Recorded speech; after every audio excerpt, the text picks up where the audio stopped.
Kembali lagi di Generasi Mecin pasca debat Capres yang kedua, sedikit menyinggung soal infrastruktur. Ada perbedaan pandangan seperti dari tim Pak Jokowi dan timnya Pak Prabowo. Ini sering menjadi objek nih, infrastruktur diomongin terus. Yang kita tahu cuma jalan, dan infrastruktur itu bukan cuma jalan tol ya. Bahkan di awal janji kampanye Pak Jokowi dulu ada jalan tol laut ya. Tol laut dengan pelabuhan-pelabuhannya segala macam.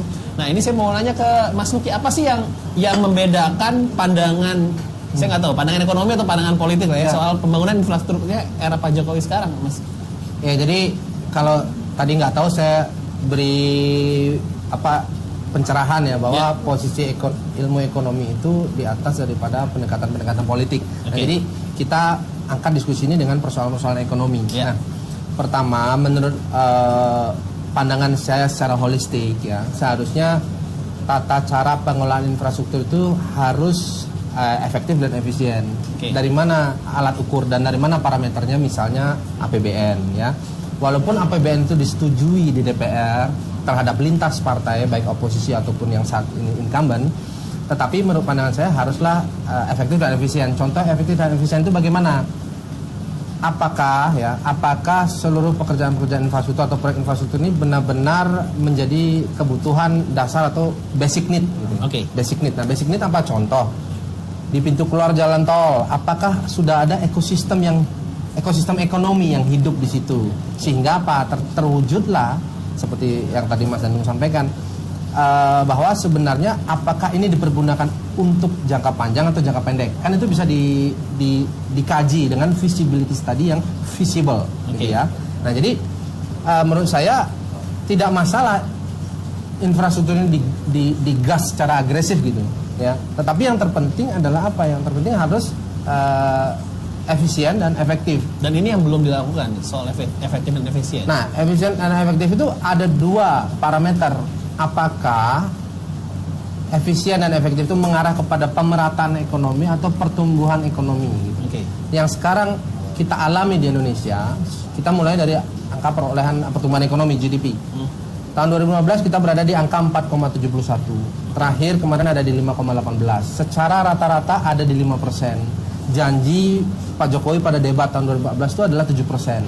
Saya tidak katakan benar salah, tetapi ini harus menjadi sebuah perhatian bagi kita bersama, bagaimana ya apabila ada akselerasi penggunaan anggaran-anggaran negara terutama APBN yang digunakan pada satu objek tertentu atau sektor tertentu yaitu infrastruktur, harusnya dapat men-trigger atau memberikan pemicu untuk pertumbuhan ekonomi gitu. Jadi kan konsepnya ada dua, apakah mau pemerataan ekonomi atau pertumbuhan. Menurut saya pertumbuhan ekonomi itu harus dilakukan terlebih dahulu, barulah bisa pemerataan ekonomi. Kalau ekonomi rata ternyata nggak tumbuh juga bagaimana, ya kan? Nah jadi efektif dan efisien itu adalah pandangan saya secara objektif.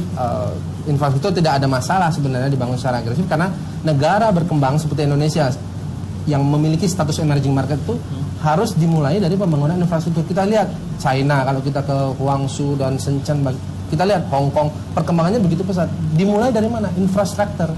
Jepang begitu bom Hiroshima Nagasaki yang dibangun pertama kali, selain SDM-nya adalah infrastruktur gitu. Tapi itu pandangan jangka panjang. Nah, sekarang bagaimana mensiasati? Maka anggaran-anggaran tersebut harus di-pos ya, sesuai dengan pos yang menjadi basic need kebutuhan dasar. Berarti infrastruktur ini terlalu membebani APBN secara berat, kurang lebih seperti itu. Membebani APBN secara, makanya Bang Sandi sempat menawarkan ada pihak swasta juga untuk masuk ke infrastruktur.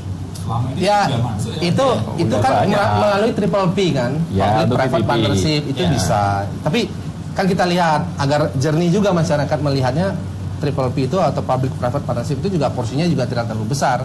Yang jelas begini menurut saya, anggaran yang ada itu harus ditempatkan pada basicnya atau kebutuhan infrastruktur. Misalnya di manakah daerah memiliki penghasilan sumber daya alam, misalnya kopi, kemudian gandum dan sebagainya, apakah tersedia jalan di sana gitu, ya kan? Nah itu menjadi skala prioritas terlebih dahulu. Kalau kita lihat sekarang kan tagline-nya infrastruktur itu sangat masif, yang ada meme yang berkembang. Oh ternyata infrastruktur ada, tapi kita supir-supir truk supirnya akhirnya bayar tol tidak sesuai dengan pendapatan kita, maka untuk apa lewat infrastruktur? Maka dari itu tadi Patra sampaikan, infrastruktur untuk rakyat atau rakyat untuk infrastruktur begitu. Nah jadi Jadi saya kira ini menjadi sebuah kebaruan dalam diskusi bahwa tata kelola anggaran itu harus tap in, harus sama bingkainya, frame-nya harus sama dengan target-targetnya. Nah itu saya kira itu akan dapat dicapai dengan sesuai dengan kebutuhan dasar daripada mengapa infrastruktur itu ada. Dan tadi kalau Mas Danung sampaikan, itu kan narasinya adalah ada tidaknya kebenaran-kebenaran infrastruktur itu apa gitu. Bahwa sebenarnya infrastruktur itu bukanlah infrastrukturnya, tetapi apa? Ekosistem yang tercipta, apakah dapat menghasilkan policy income misalnya, ekonomi, politik itu apakah mampu dibangun kembali roh daripada itu untuk kemanfaatan masyarakat secara umum. Mungkin dari sisi ekonomi infrastruktur kita, Pak Bin. Ya, jadi kita ini kan sebenarnya bangsa ini yang begitu lama kita lupa bahwa yang kita bangun itu adalah peradaban. Ya. Jadi kalau kembali membangun peradaban, maka kita harus mulai di mana warga kita yang masih tertinggal, yang miskin, yang lapar, yang terisolasi. Ya, itu bayangkan Papua itu hampir cuma berapa kilometer pakai aspal sebelumnya. Lainnya itu sudah di mana ada keadilan gitu ya. Jadi kita ingin juga peradaban ini bisa merata lah ya, dari Aceh sampai Papua. Yang dibangun Pak Jokowi untuk pertama kali ya paling tidak itu konektivitas ya di Papua itu, terus Kalimantan. Dan di samping itu karena ini membangunnya dari daerah tertinggal ya, kemudian di daerah pedesaan. Coba lihat pertanian misalnya, infrastrukturnya ini kan udah lama kita nggak bangun. Jalan-jalan desa, waduh. Sehingga apapun produk dari desa itu terlalu mahal sampainya di kota. Ya, sekarang sudah terbangun 191.000 kilometer lebih ya di jalan desa. Nah, kemudian ada banyak data di sini nih, termasuk untuk pertanian ini kita bangun irigasinya, embungnya ya. Dan semua ini punya dampak langsung. Bukan hanya pemerataan, tapi juga sebenarnya pertumbuhan. Ada yang langsung bisa dinikmati. Karena percuma kita punya irigasi, tidak ada airnya. Nah, kalau embung itu musim hujan begini bisa nampung. Nanti musim kering bisa mengairi. Ya. Nah, ini sudah luar biasa masifnya pembangunan infrastruktur seperti itu. Nah, saya setuju bahwa infrastruktur ini ada perhitungan ekonominya, dan itu yang selama ini dilakukan oleh pemerintahan sebelumnya.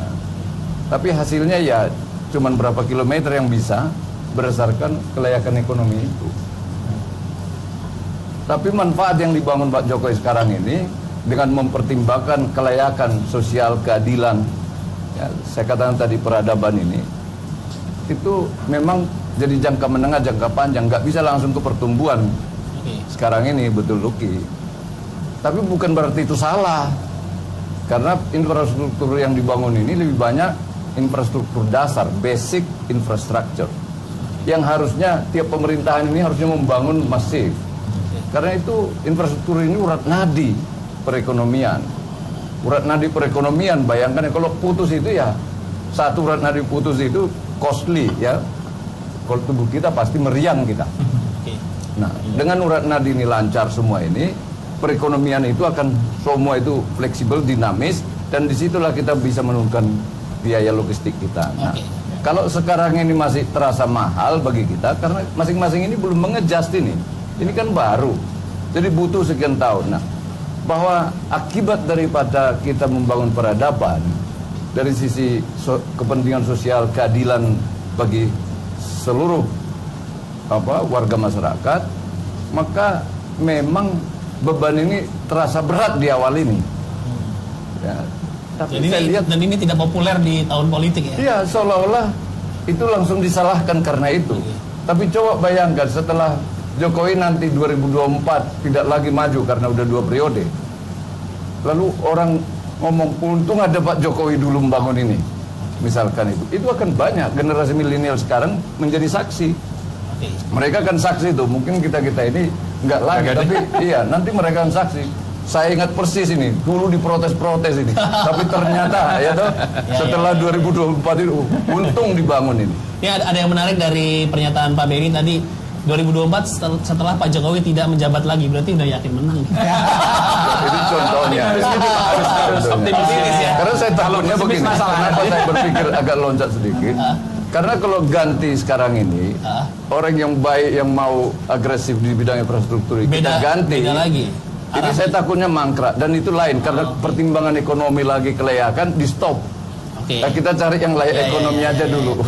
Coba nanti itu berhenti semua yang lain ini. Kita mau bahas kalau misalnya tim Pak Prabowo menang, apa sih emang visi misinya untuk infrastruktur. Sekalian juga ngomongin infrastruktur berselisih dengan pembebasan lahan yang kemarin sempat dikritik juga karena Pak Jokowi menyebut di eranya tidak ada konflik di saat pembebasan lahan infrastruktur. Faktanya ada. Ini coba kita mau diskusiin lagi ya. Jadi jangan kemana-mana, tetap di Generasi Mecin.